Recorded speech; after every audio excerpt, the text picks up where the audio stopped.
মন খারাপ করে কারো ব্যাপারে বেশি কথা বলে নেওয়া প্রয়োজন মনে করবেন না। আপনি যদি বেশি কথা বলে নেওয়া প্রয়োজন মনে করেন তাহলে আপনাকে বুঝতে হবে যে আমি হচ্ছি বস্তির মহিলার মতো স্বভাব। বস্তির মহিলা মানে ওরা যখন ঝগড়া লাগে তখন এমন অশ্লীল খারাপ কথা বলে, বলতে বলতে বলতে এক পর্যায়ে একবারে মানুষ আর থাকে না। যখন ঝগড়া থেমে যায় তখন বলে, হ্যাঁ বলেছি জি, ঠান্ডা করে বলেছি, এবারে মন মতন বলেছি, জি ঠান্ডা, এবারে কলিজা ঠান্ডা করে বলেছি। তো আপনি কি বস্তির মহিলার মতো? আপনার প্রতি উত্তর ভালো নয় কেন? কি দেখাতে চান?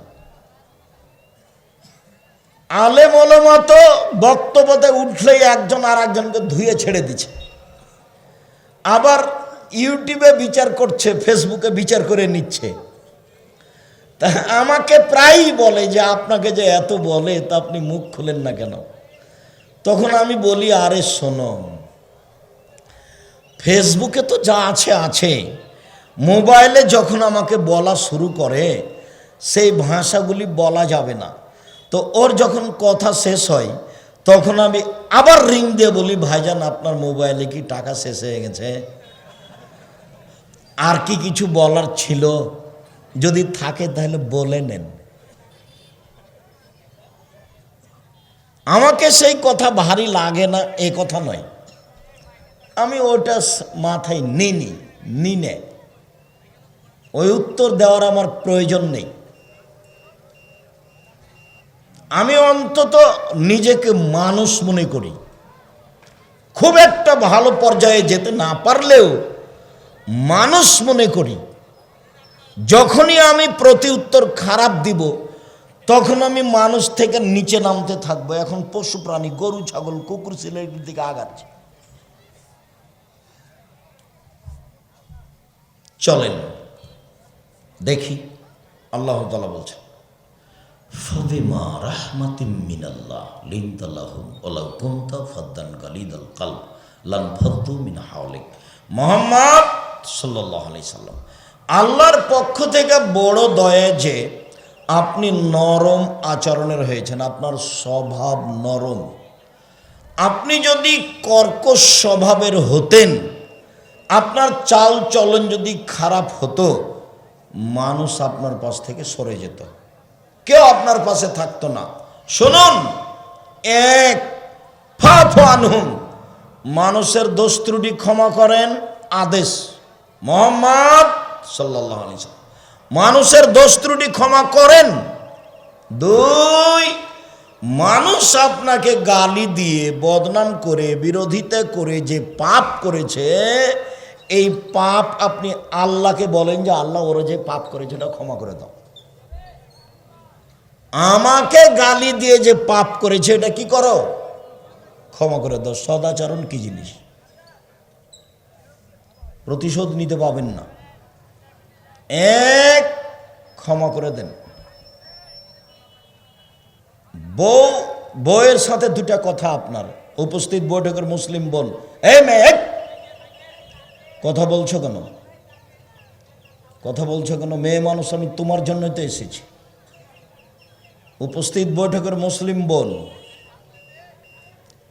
জীবনে দুটা কাজ করবেন না আপনারা, মহিলাও করবেন না আপনিও করবেন না। সাংসারিক জীবনে অভিমান করবেন না। অভিমান, অভিমান কি জিনিস? স্ত্রী বলছে, একদিনও তুমি আমাকে স্বপ্নপুরী নিয়ে গেলে না, এটার নাম হলো অভিমান। তুমি এইবার রামাজানে একটা নতুন কাপড় দিলে না, এ হলো অভিমান। অভিমান যদি করেন আর যদি দু একটা পূর্ণ না হয়, তাহলে শয়তান খালি আপনাকে বলবে, বল না বল না, তোর কথা তো শোনে না তোর স্বামী, একবার বল, তুমি আমার একটা কথাও শোনো না। এগুলো কে বলিয়ে নিবে তার মুখে? শয়তান বলিয়ে নিবে। প্রতিবাদ করবেন না, আপনি অভিমান করবেন না। ওহ, তোমাকে বলেছিলাম যে তুমি আর আমি খুব ক্লান্ত মানুষ, একটু পাটা টিপে দাও, তো তুমি আমার কথাটা শোনোনি। অভিমান। পরের দিনও শোনেনি, তখন বলছো তুই আমার একটা কথাও শুনিস না, তোমার কথা শুনতে পারবো না, তুমি আমার এটা করো না সেটা করো না, এরকম বলছিস মানে তোকে বাড়িতে রাখবো না, এখনই ছেড়ে দে, এখনই ছেড়ে দে, এখনই চলে যাও, তোর বাড়িতে থাকবো না। ওর কথার চাপে তখন আপনিও বলছেন যে যা যা, তোকে তালাক দিলাম, 100 তালাক দিলাম, 1000 দিলাম, যা। 1000 তালাক হয়ে গেছে। এই ছেলে তুমি কে? একে একে যাও, যেতে বলো, বাহিরে যেতে বলো। শুনতেছি না মানে কি বলো তুমি? সম্মানিত দিনী ভাই বোন, আপনি কখনো প্রতিবাদমূলক কথা বললে ফলাফল হবে এইটা। তো 1000 তালাক দিয়ে দিয়েছে, দিয়ে বলছে যে 3 তালাকে বউ তালাক হয়ে গেছে, আর 997টা বেশি হয়েছে। তো এখন তো মৌলানা সাহেব বলেছেন যে 1 রাতের জন্য বিবাহ দিতে হবে। তখন দুইজনই বলছে কেমন হলো কথা, 1 রাতের জন্য বিবাহ দিব আর একজনের সাথে, এটা কেমন হয়ে গেল? তখন মৌলানা সাহেব বলছে এটাই, আর কোনো পথ নাই, যাও আব্দুর রাজ্জাক বিন ইউসুফকে জিজ্ঞাসা করো, যাও ওখানে যাও, ওখানে যাও। আব্দুর রাজ্জাক সাহেব এই ঘটনা, ও বউ তো 1 তালাক হয়েছে, 1000 তালাক যদি দেওয়া হয় 1 তালাকই হয়েছে, বউ তুমি নিয়ে সংসার করো, 90 দিনের মধ্যে করলে কোনো সমস্যা নেই, 90 দিন পার হলে তোমাকেই আবার বিবাহ করতে হবে। তো বলছে আলহামদুলিল্লাহ বাঁচলাম রে। অভিমান করলে ফলাফল হবে তালাক, প্রতিবাদ করলে ফলাফল হবে তালাক। আপনি মহিলা মানুষ স্বামীকে বলবেন আমি দিনাজপুরের গ্রামের মেয়ে, লবণ ভাতেই খুশি, কাপড় মোটা দিলেও আপনার জন্য ভালো তো আমার জন্য ভালো, কাপড় চিকন দিলে আপনার জন্য ভালো তো আমার জন্য ভালো, আপনার সাথে সংসার করতে এসে আমার পক্ষ থেকে কোনো প্রকার অভিমান অভিযোগ নেই, থাকিবে না, আপনার ভালোই আমার জন্য ভালো। তখন শয়তান কি করবে এখানে বলেন তো? শয়তানের আর কোনো কাজ আছে? শয়তান যাবে, শয়তান এখান থেকেই শয়তানি শুরু করে বেশি, একবারে সব স্বামীর ওপরে চাপিয়ে দিবেন। আর আপনি 10 টাকা ইনকাম করেন তো খালি 15 টাকা লুকিয়ে রাখেন বউকে, কেমনে হবে তাহলে? এটা বউয়ের সাথে পরামর্শ করে সংসার করতে হবে, টাকা পয়সা তার কাছে রেখে পরীক্ষা করতে হবে, তার নামে অ্যাকাউন্ট খোলা হবে না। অ্যাকাউন্ট খুললে কিছুদিন পরে টাকাটি নিয়ে পালিয়ে যাবে আর একজনের সাথে। অ্যাকাউন্ট বাপ মায়ের নামেই খুলতে হবে, বাপ পালিয়ে যাবে কোথায় গেল, ওটা আপনার বাপ। আর দেখবেন যে আর একজনের সাথে বিবাহ বসেছে। তো আব্দুর রাজ্জাক সাহেব বলেছেন যে বিবাহ বাতিল হয়েছে। বলে কি করতে হবে? বলে আগের স্বামীকে তালাক দিতে হবে, দিয়ে 30 দিন পরে বিবাহ বসতে হবে, খোলা তালাক, 30 দিন পরে বিবাহ বসতে হবে। এখান থেকে গিয়ে টাকাটি নিয়ে আর একজনের সাথে বিবাহ বসেছে। আমার মা বলতেন এই বউকে সব কথা খুলে বলো না আব্বু, বউ হলো 3 জানের বড়ি, বউ হলো 3 জানের বড়ি, মানে বিপদ। তো অত দূর থাক, নারী যে আপনাকে বিপদে ফেলে দেখবেন। 1 মিনিট, এই যে দেখেন জুলাইখা সব দরজা বন্ধ করেছে, কথাই ঠিক। জুলাইখা মিশরের বাদশার স্ত্রী জুলাইখা সব দরজা বন্ধ করে ইউসুফকে বলছে হাই তালাক, আপনি আমার সাথে জেনায় লিপ্ত হন। তখন ইউসুফ বলছেন মাযাল্লাহ, আমি আল্লাহর কাছে আশ্রয় চাচ্ছি, বলো কি তুমি? ইন্নাহু আহসানা মাসায়া, ইন্নাহু রাব্বি আহসানা মাসায়া, তোমার স্বামী আমার মালিক, তোমার স্বামী আমার মালিক, তিনি আমাকে ভালো খেতে দিয়েছেন, ভালো থাকতে দিয়েছেন, আমি দাঁড়াই পড়েছিলাম, বাজারে বিক্রি হয়েছি, তোমার স্বামী কিনে নিয়ে এসে আমাকে ভালো থাকতে দিয়েছেন, ভালো খেতে দিয়েছেন, আমি এ অন্যায় করতে পারি না, বলো কি তুমি? আমি আল্লাহর কাছে আশ্রয় চাচ্ছি। এই বলে ইউসুফ আলাইহিস সালাম দৌড় দিলেন। আগে আগে বের হলেন ইউসুফ, পিছনে পিছনে বের হলো জুলাইখা। সেখানেই ছিল জুলাইখার স্বামী, তিনজনে এক জায়গায়। যেমন তিনজনে এক জায়গায়, তেমনি জুলাইখা কথা পাল্টিয়ে দিল। এ দেখেন, জুলাইখা বলছে, ও এই লোককে আপনি বাড়িতে রেখেছেন সম্মান দিয়ে, এই লোক আপনার স্ত্রীর সাথে জেনা করতে চায়। দেখেন কথা উল্টে দিলেন। আপনি কি শাস্তি দিবেন? আরে আপনি কি শাস্তি দিবেন আমি বলছি। ইউসুফকে যথাযথ পিটন দিতে হবে, নইলে জেলখানায় বন্দি করতে হবে। 12 বছর জেল হলো।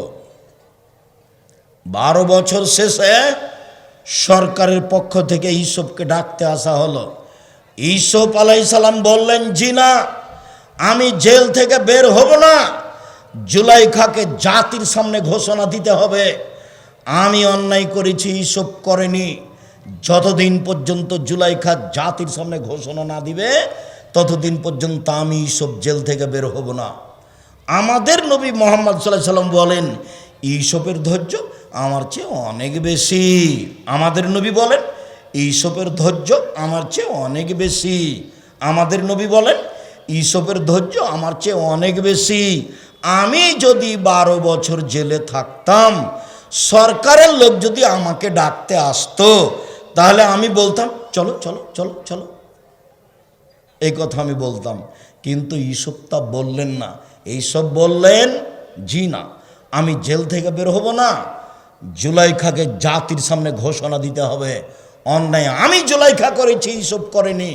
এর পূর্ব পর্যন্ত আমি জেল থেকে বের হব না।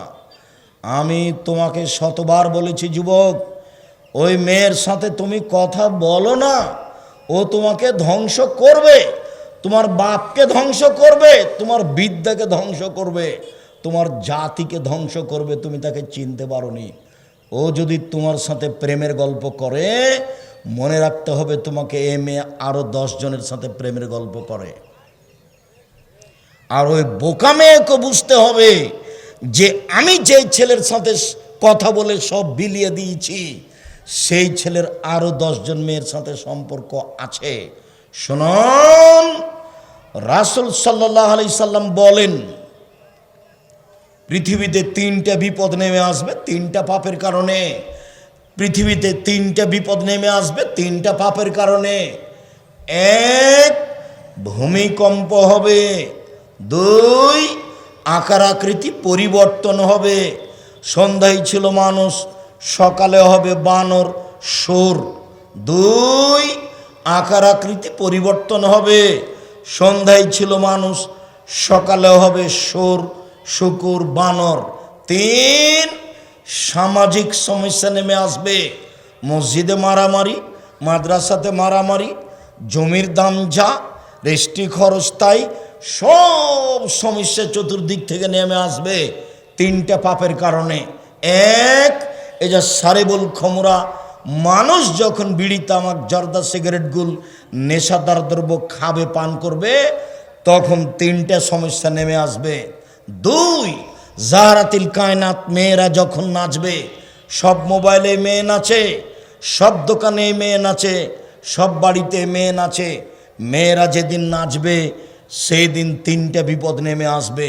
3, জারাবুবিল মাজেব, যেদিন বাদ্যযন্ত্র প্রকাশ পাবে, সব মোবাইলেই বাজনা বাজে, সব দোকানেই বাজনা বাজে, সব বাড়িতেই প্রায় বাজনা বাজে। যেদিন বাদ্যযন্ত্র প্রকাশ পাবে সেদিন 3টা বিপদ নেমে আসবে। 1, ভূমিকম্প হবে। 2, মানুষের আকার আকৃতি পরিবর্তন হবে। 3, সমস্যা নেমে আসবে। যেখানে সেখানে মারামারি হইচই দেখা দিবে, কেউ কারোর কথা মানবে না 3টা পাপের কারণে। দেখো, ওই মেয়েকে তোমার বড় মোবাইলে দেখে চক্ষু ঠান্ডা করো না, কলিজা ঠান্ডা করো না, মন ঠান্ডা করো না। এই রং মাখানো পতিতালয়ের খারাপ মেয়েকে দেখে চক্ষু ঠান্ডা করে, কলিজা ঠান্ডা করে তুমি জান্নাতের মেয়ে ভোগ করবে, এই আশা করো না, ভুল হিসাব। জান্নাতের মেয়ে ওরা খুব দামি, ওদেরকে জিন কোনোদিন স্পর্শ করেনি, ওদেরকে মানুষ কোনোদিন স্পর্শ করেনি। ওদের মাথার চুল লম্বা লম্বা, কোঁকড়া কোঁকড়া, কুচকুচে কালো।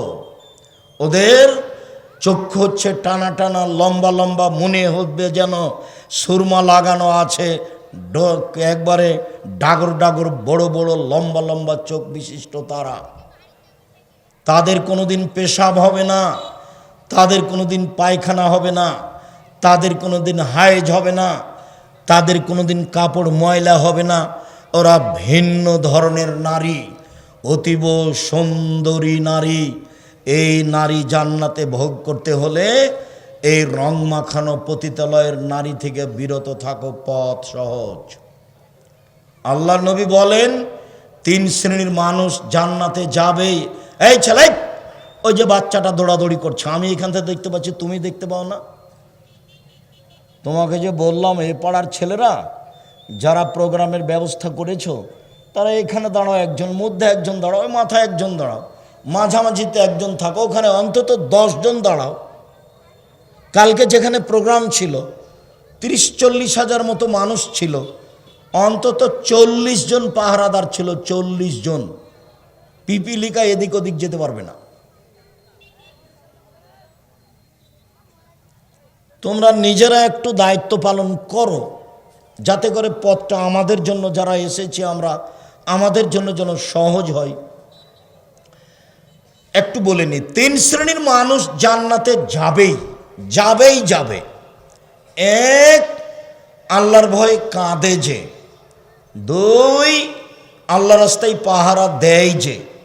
3, অপর বেগানা নারীকে দেখে চক্ষু নিচু করে যে, সে জান্নাতে যাবেই।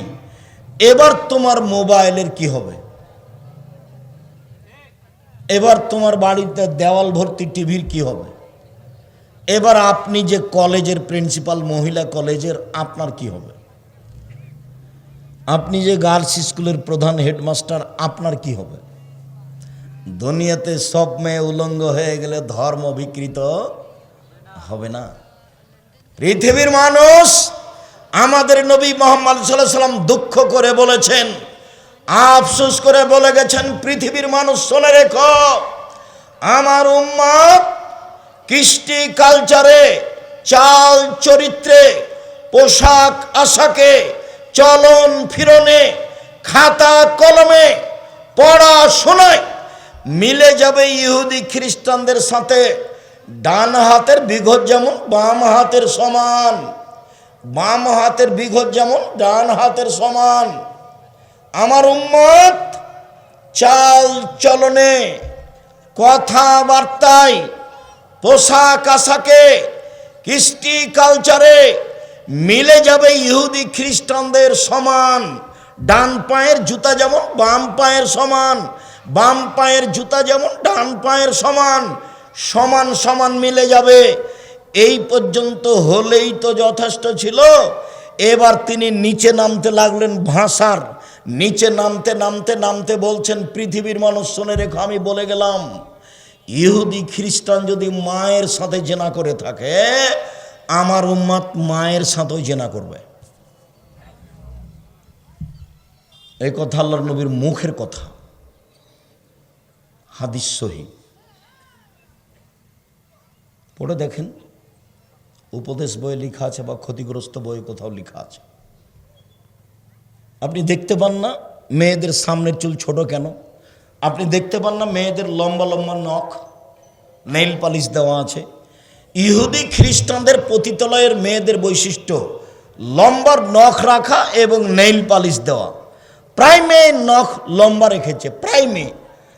ওর যেটা বাপ, ওটা ওর বাপ নয়, মেয়েটা বুঝতে পারেনি, ওটা হলো ওর সৎ বাপ, ওটা ওর সৎ বাপ। ওকে যাকে ও মা বলছে মেয়েটা, ওটা ওর খালা। আপনি কষ্ট পাচ্ছেন দিনী বোন, আপনার জন্য আমি এসেছি, আপনাকে আমি কষ্ট দিতে আসিনি। আপনার মেয়ের যদি নখ বড় থাকে, আপনি তার সৎ মা, এ কথাই ঠিক। আব্দুর রাজ্জাক সাহেব, এই কথা ঠিক নয়, ওটাই তার মা। আপনি কি বলতে চাচ্ছেন সেটা বলেন। হ্যাঁ, আমি কি বলতে চাচ্ছি সেটাই বলি। আর এটা সৎ মা নয়, এটাই ঠিক। তার এটা অযোগ্য হস্তিনী মা। হ্যাঁ, এবার ঠিক হয়েছে। ওর মাটা কেমন মা? হস্তিনী মা। এই মা হওয়া ঠিক হয়নি।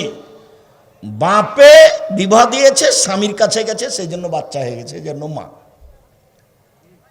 মা কাকে বলে দেখতে হবে, তাহলে দেখান দেখি মা কাকে বলে। হ্যাঁ ঠিক আছে, চলেন দেখি 1 মিনিট, মা কাকে বলে দেখি, চলেন ঠিক আছে তাই দেখি।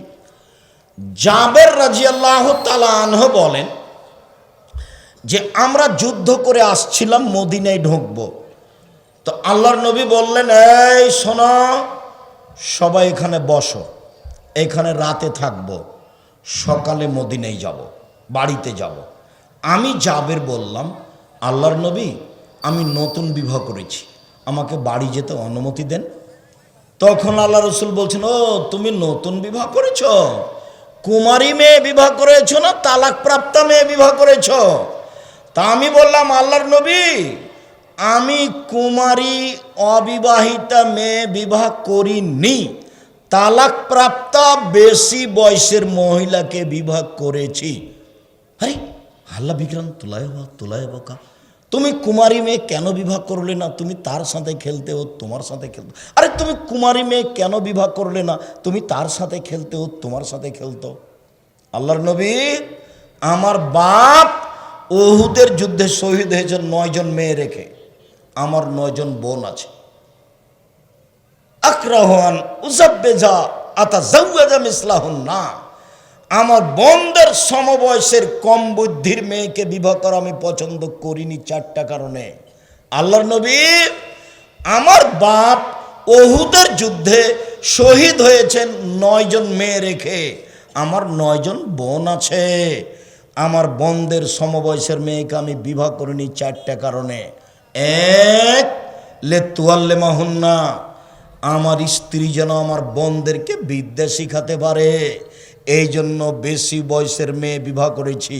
2, লিতুআদ্দিবাহুন্না, আমার স্ত্রী যেন আমার বোনদেরকে শিষ্টাচার শিখাতে পারে, এই জন্য বেশি বয়সের মহিলা বিবাহ করেছি। 3, লিতুরাজ্জিলাহুন্না, আমার স্ত্রী যেন আমার বোনদের মাথার চুল চিরুনি করে সাজগোজ করে পরিপাটি করে রাখতে পারে, সেই জন্য বেশি বয়সের মেয়ে বিবাহ করেছি। 4, লিতাকুমা আলাইহিন্না, আমার স্ত্রী যেন আমার বোনদেরকে পাহারা দিতে পারে, আমার স্ত্রী যেন আমার বোনদেরকে পাহারা দিতে পারে, সেই জন্য আমি বেশি বয়সের মহিলা বিবাহ করেছি। এবার উপস্থিত বৈঠকের মুসলিম বোন, আপনি বলেন, আপনার মেয়েটার নখ বড় আছে, নেইল পালিশ আছে, আপনি কি পাহারা দেন? কি পাহারা দেন? আপনার মেয়ে আপনার পাশে এখন বসে আছে, মাথায় কাপড় নাই, ক্লাস 10-এ পড়ে। আরে আপনার পাশে নয় যে বাজারে ঘুরছে, ক্লাস 8-এ যখন পড়ে তখন তার হাইজ হয়েছে 3 বছর থেকেও যুবতী, বিবাহ দিলে 2টা ছেলে হতো। আপনি ছোট বলেছেন, ও ছোট নয় তো, ও এখন এখানে ঘুরছে। আপনি আমাকে কি বুঝাতে চাচ্ছেন? আপনাকে আমি সৎ মা বলে কষ্ট দিতে চাইনি, আপনি এখন বলেন যে না আমি সৎ মা, এই জন্য আমি দেখিনি। আপনি ঠিক বলেছেন। শিষ্টাচার কাকে বলে? শিষ্টাচার কাকে বলে? নখ বড় আছে এটা শিষ্টাচার হলো? চুল এভাবে বাম দিকতে সেদিকে উপরে ধামাওয়ালিদের মতো করে বাঁধা আছে, এটা শিষ্টাচার হলো?